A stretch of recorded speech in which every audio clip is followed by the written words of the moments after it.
MBBS in abroad. Apollo MedSkill 6 years of MBBS program will be completed in 35 lakhs only.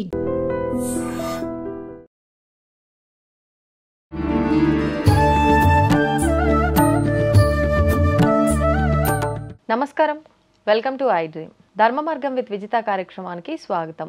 ప్రస్తుతం మనతో పాటు ఉన్నారు త్రిబుల్ఎస్ devotional groups అధినేత doctor Sivanarasimhan Tantri గారు. ఇప్పుడు వారితో మాట్లాడి మరిన్ని విషయాలు తెలుసుకుందాం. నమస్కారం అండి. అయితే మనకు ఆషాఢ మాసం ప్రారంభం అవబోతుంది. ఆషాఢ మాస ప్రారంభ రోజుల్లోనే మనకు నవరాత్రులు కూడా రాబోతున్నాయి, వారాహి అమ్మవారి నవరాత్రులు. అయితే వారాహి అమ్మవారి నవరాత్రుల గురించి మనం ఈ మధ్య కాలంలోనే ఎక్కువగా వింటూ ఉన్నాము, దీక్షలు కూడా తీసుకుంటూ ఉన్నారు. కొంతమంది వారాహి అమ్మవారి ఈ పూజలు అనేది అందరూ చేయడానికి పనికిరాదు అని చెప్పి, ఇది గుప్త నవరాత్రులు కాబట్టి గోప్యంగా ఉంచాలి అని చెప్పి రకరకాలుగా మాట్లాడుతున్నారు. అసలు ఏంటండి వాస్తవం ఏంటి? ఈ వారాహి నవరాత్రుల పూజా విధానాలు ప్రతి ఒక్కరూ ఆచరించవచ్చా? అవన్నీ కూడా తెలియజేయండి. వారాహి నవరాత్రులు అమ్మవారు ఆషాఢ మాసంలో స్టార్ట్ అవుతుంది. అవును, శుక్లపక్షం అమావాస్య తెల్లారి స్టార్ట్ అనమాట నవరాత్రులు. వారాహి వారాహి దేవి ఆ రోజు ఉద్భవించింది అనమాట. జన్మదినం జరిపించుకోవచ్చు అనమాట, ఒక్కరోజు కూడా చేయొచ్చు. వారాహి దేవి నవరాత్రులు ఒకరోజు చేసుకో, అంటే మొదటి రోజు జన్మదినం ఉత్సవం చేసుకోవచ్చు. తర్వాత 9 రోజులు చేయాలి కదా, మనకి నవరంధ్రాలు ఉంటాయి. అవును, అట్లా ఒక 9 రోజులు మన అమ్మవారి ఆరాధన కొనసాగిస్తుంటాం అనమాట. ఈ 9 రంధ్రాలకు సంబంధించిన అన్ని మన బాడీ నిలబడాలని 9 నడవాల్సిందే, చెవి నాల్సిందే, నడవాల్సిందే, ముక్కుతో బాగా శ్వాస తీసుకోవచ్చు, కళ్ళతో చూడాల్సిందే. అన్నీ కూడా మళ్ళీ అవుట్ పుట్టింగ్ కూడా సంబంధించి రంధ్రాలు ఇవన్నీ కూడా జరగాలి.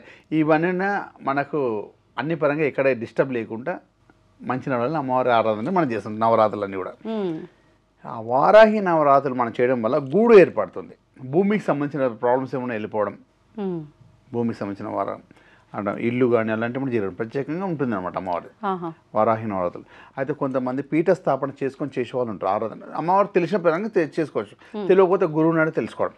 వీటిని గుప్త నవరాత్రులుగా పని చేస్తాం. గుప్త నవరాత్రులు సీక్రెట్గా పక్కకు చేసేది కాదు, చెప్పేది కాదు, చెప్పే కూడా చేసేది కాదు. అది మంత్రం అనేది లోపల ఉచ్చరించుకుంటే గుప్తంగా చదవడం అన్నమాట. బయటికి రాత్రిపూట ఏంటంటే ఈ శక్తి అమ్మవాళ్ళందరూ కూడా రాత్రిపూట చేసుకుంటారు అన్నమాట.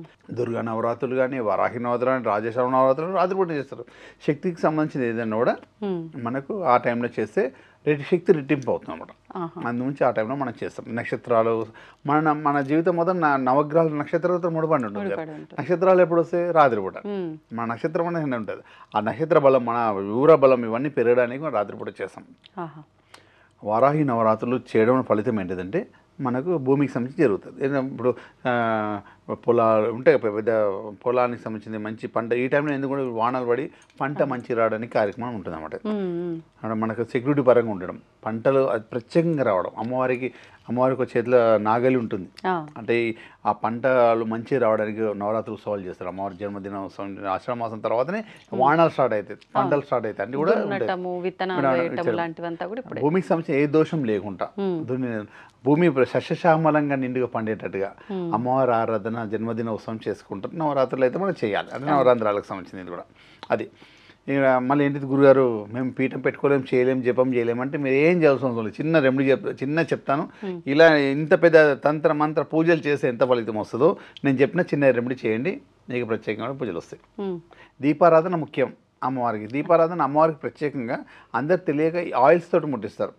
అమ్మవారికి గేదె నెయ్యి తోటి ముట్టియాలి. గేదె నెయ్యి మామూలుగా పూజలకి నెయ్యి, గేదె నెయ్యి పనికిరాదు అంటుంటారు కదా. వారాహి దేవి మాత్రం పనికి వస్తుంది, వేరే అన్నిటికీ ఆవు నెయ్యి వాడాలి. ఈ అమ్మవారు కూర్చునేది గేదె మీద కాబట్టి గేదె నెయ్యి తోటి దీపారాధన. అమ్మవారి వాహనం గేదె. తర్వాత అమ్మవారి కందగడ్డ ఉంటుంది కదా, కందగడ్డలో గేదె నెయ్యి దీపం ముట్టాడు. ఇంకోటి అమ్మవారికి ఇష్టమైన నైవేద్యం ఒకటి స్వీట్ పొటాటో, చిలకడ దుంప, దాన్ని ఉడకబెట్టి ఎక్కేయడం, అది ఎక్కేయడం. ఇంకోటి అమ్మవారికి అతి ప్రీతికమైనది శనగలు, బ్లాక్ కలర్ బ్లాక్ కలర్ శనగలు నానబెట్టి అమ్మవారికి ఎక్కిస్తాం. చూడండి ఈ ఆషాఢ మాసంలో చాలా మంది అమ్మవారికి శనగలు వేస్తుంటారు అనమాట. శ్రావణ మాసంలో కూడా ఆషాఢ మాసంలో అమ్మవార్ల దగ్గర పెడుతుంటారు. ఈ కందగడ్డ దీపం నైవేద్యంగా అమ్మవారి దీపారాధన చేసి ఈ శనగ నైవేద్యం ఎక్కించి ఇవన్నీ వేసేసి వీలైతే ఇవన్నీ తీసుకెళ్ళి బరేకి తినిపించేయండి. అమ్మవారి దగ్గర నైవేద్యం చేసినండి కూడా మనం ప్రసాదంగా తీసుకోవచ్చు. ఈ కందగడ్డ శనగలు ఇవన్నీ కూడా ఎలాంటి దోషమైనా ఎలాంటి బాధ అయినా తొలగిపోతుంది. ఇప్పుడు కందగడ్డ అంటే దీపం పెట్టిన కందగడ్డని మన దీపంగా ఏర్పాటు చేస్తాం కదా, 10 నిమిషాలు ఉంటుందో, గంట ఉంటుందో, 2 గంటలు ఉంటుందో, మనం కొంచెం దాని హోల్ లెక్క వేసుకొని అలా గేదెని వేసి దీపారాధన చేసేస్తాం. దీపారాధన చేసినా దీపారాధన ధూపం వేసిన తర్వాత నైవేద్యం అయితే పెట్టాలి కదా, చిలకడ దుంప శనగలు నైవేద్యం పెట్టేస్తాం. అయితే కొండెక్కిన తర్వాత ఏదైతే కందగడ్డ అంటే దీపం కొండెక్కిన తర్వాత దాన్ని కడిగేసి దాన్ని మంచిగా ఒలిచేసి, అంటే గరుకులు ఉంటుంది అది నీట్గా కడిగేసి దాన్ని మంచిగా కడిగేసి చిన్న చిన్న ముక్కలు వేసి శనగలు ఈ చిలకడ దుంప ఇవన్నీ మనకు కొంచెం నైవేద్యం మనం స్వీకరించి ప్రసాదంగా తీసుకెళ్ళి గేదెకి పెట్టడం వల్ల కూడా అమ్మవారికి ఆనందంగా అయిపోతుంది అనమాట. అమ్మవారు తిన్నంత విలువ అనమాట గేదె అంటే మనకున్న ఏదైతే ప్రాబ్లమ్స్ ఉన్నా, ఏది ఉన్నా కూడా, అంటే భూమికి సంబంధించిన ప్రాబ్లమ్స్ ఉన్నా, అంటే గృహానికి సంబంధించిన మనకి ఎన్నో సంవత్సరాలు అనుకుంటాం మేము ఇల్లు కట్టుకోలేకపోతున్నాం, రెంటర్స్లో ఉంటున్నాం, రెంటర్స్ నుండి మనకి ఇల్లు కట్టుకోలేకపోతున్నాం, మనకి ఇల్లే లేదు, అలాంటి వాళ్ళు చేస్తే ఖచ్చితంగా ఇల్లు అవుతుంది అనమాట. ఎంతోమంది చేసినా ఎంతోమంది కూడా ఇల్లు లేని, ఆ భూమి లేదు, కొంతమంది ఫామ్ హౌస్ అంటే ఉంటాయి కదా, ఫార్నర్కి సంబంధించింది ఏదో కొనాలి, భూమి కొనుక్కోవాలి, భూమి వ్యవసాయం చేయాలి, వ్యవసాయం చేయాలనుకుంటారు, అలాంటి కోరిక కూడా తీరుతుంది.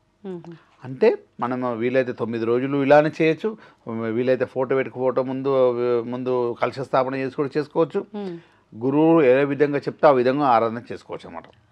ఆ విధంగా మనం ప్రతిష్టాపన చేసుకోవచ్చు. కాకపోతే ఎవరు ఏం చేసినా చేయకుండా ఒక కందగడ్డ దీపం పెట్టేసి అమ్మవారి మనసు సంకల్పంతో ఆమె రూపం ధ్యానం చేసుకొని, నీకు జపం మంత్రం ఏమి వస్తే చేసుకో, లేకుండా దీపారాధన చేసేసి ఆ మహానైవేద్యం లేక అమ్మవారి మహానైవేద్యం కూడా అమ్మవారికి నైవేద్యం ఇచ్చేసి ఆరతి ఇచ్చేసి ఆ కొండెక్కినాక తీసుకెళ్ళి తెల్లారి పెడతారు, రేపు పెడతారు, ఎప్పుడు పెడతారు, తీసుకెళ్ళి అమ్మవారికి గేదెకి పెట్టడం వల్ల 9 రోజులు పెట్టవచ్చు. లేదా అమ్మవారి జన్మదినోత్సవం 26 రోజు. అయితే రాత్రి సమయంలోనే అమ్మవారి పూజలు ఆరాధనలు చేయాలి అన్నారు కదా, మరి రాత్రి సమయము అని అంటే సూర్యాస్తమయం తర్వాత నుంచి చేయాలా, అసలు ఎప్పుడు చేయాల్సి ఉంటుందండి ఈ పూజలు? అంటే 8 తర్వాత, నైట్ 8 తర్వాత, మరీ అర్ధరాత్రి చేయకూడదు, 11 వరకే. ఓకే, 8 నుంచి 11 వరకే అంతే. దీపారాధన చేసుకోవడం అంతే వరకు చేసేసుకోవడం. మనకి ఇప్పుడైతే నేను అదే అంటాను కదా, గుగ్గులే గురువు అంటుంటారు. గుగ్గులే గురువు అయితే దాంట్లో తంత్రం మంత్రం అన్ని దొరుకుతాయి. నీకు ఏం కావాలి వాయిస్ పెట్టబట్టి నీకు ఏ మంత్రం కూడా వచ్చేస్తుంది. 4 బీజాక్షరాలు దొరికినా మీరు అమ్మవారి ధ్యానం చేసుకోవడము ఏదో ఒకటి 4 విధాలు 4 బీజాక్షరాలు తీసుకొని ఆ మంత్రం తంత్రపరంగా మనం చేసుకోవచ్చు. లోపలికి చదువుకోవడం, గుప్తంగా లోపలికి చదవడం అన్నట్టు అందరం గుప్తంగా చేసుకోవడం ఉంటుంది. ఎవరు సీక్రెట్గా చేసే పూజలు కావాలి, గుప్తంగా అవుతారంటే మంత్రం లోపలికి చదువుకోవడం అన్నమాట. అట్లా చేయండి. కాకపోతే వారాహి నవరాత్రులు చేయడం వల్ల మనకు భూమికి సంబంధించిన ఎలాంటి ప్రాబ్లమ్స్ క్లియర్ అయితే ఆ భూమి మనకు కోరుకున్న భూమి మనకు రావడం, తర్వాత గృహం ఏర్పడడం, ఇవన్నీ కూడా అమ్మవారు మనకు ప్రసాదిస్తారు. ఇప్పుడు దీక్ష తీసుకుంటూ ఉన్నారు కదండి చాలా మంది, వారాహి దీక్ష, అది సమయం అంటే ఏ దీక్ష తీసుకున్నా మండలం రోజులు దీక్షలో ఉండి తర్వాత దర్శనం అనంతరం అది తీసేస్తుంటారు ఆ మాల అనేది. మరి ఇప్పుడు వారాహి అమ్మవారి దీక్ష చేసినప్పుడు ఈ నవరాత్రుల్లో ఈ 9 రోజులే చేయాలా, లేదు అనంటే అది మండలం రోజులు ఎలా ఉంటుంది ఆ ప్రాసెస్ కూడా? వారాహి అమ్మవారు వచ్చేసి సప్తమాతృకులకు అమ్మవారు. అమ్మవారు మనకి ఏ దీక్షను 41 డేస్ తీసుకోవచ్చు, ఎప్పుడైనా తీసుకోవచ్చు. అంటే జన్మదినోత్సవం మనకు ఆషాఢ మాసంలో శుక్లపక్షంలో వస్తుంది కాబట్టి చేస్తున్నాం. వారాహి ఏ అమ్మవారు అయినా కూడా ఎవరిదైనా కూడా మనం దీక్ష తీసుకోవాలంటే సంకల్పం తీసుకొని 41 దీక్ష తీసుకోవచ్చు. అమ్మవారిని ఆరాధించడంలో మనకు శక్తిని, ఒక పవర్ని ఇస్తుంది అన్నమాట. ఒక శక్తిని, పవర్ ఏదైనా సాధించుకునే శక్తిని ఇస్తుంది. మనం మంచిగా ఒక వస్తువు మీద మాట్లాడాలి, ఒక సిస్టమ్ మీద మాట్లాడాలంటే ఒక వాక్శుద్ధిని, మంచి శిష్టాన్ని ఇస్తుంది అనమాట అమ్మవారు. ఒక శక్తిని ఇస్తుంది. దండపాణిగా మారుతుంది అనమాట. ఒక చేతిలో నాగలు, ఒక చేతిలో రొగల బండ పట్టుకుంటుంది అమ్మవారు. అంటే ఒక శక్తిని అనమాట, ఒక మనిషిలో ఒక పవర్స్, ఒక ఎదుటిలో ఒక పవర్ని ఏర్పాటు చేస్తుంది. అంటే ఏదైనా అమ్మవారి అనుగ్రహంతో ఏదైనా సాధించుకునే శక్తి అమ్మవారు ఇస్తుంది అనమాట. 41 దీక్ష పరంగా తీసుకోవచ్చు, లేదంటే ఈ విధంగా కూడా మనం తీసుకోవచ్చు. కాకపోతే నవరాత్రి ఉత్సవాలు ఎప్పుడు చేస్తామంటే మనం అమ్మవారి ఆషాఢ మాసంలో శుక్లపక్షంలో అమావాస్య తెల్లారి అమ్మవారు ఉద్భవించిన రోజు, ఆమె జన్మించిన రోజు, మన భూమి మీదకి వచ్చిన రోజు కాబట్టి మనం ఆ రోజు అమ్మవారి నవరాత్రి ఉత్సవాలు ఆడికే 9 రోజులు చేసుకోవచ్చు. కాకపోతే జన్మదినోత్సవం చేసుకోవాలి. ధన్యవాదాలు. తవ్వుతూనే శివలింగం సరే దాన్ని అట్లా కప్పేసేయండి, చూపించదండి. మూర్తి పూజ కాదు, సాక్షాత్ బ్రజేంద్ర నందన భగవాన్ ఉన్నారు మూర్తిలో. ఏమీ ఆశించకుండా ఆరాధించే వాళ్ళు కూడా ఉన్నారా ప్రభుజీ? నిజమైన భక్తి అంటే మనకు తెలియదు కాబట్టి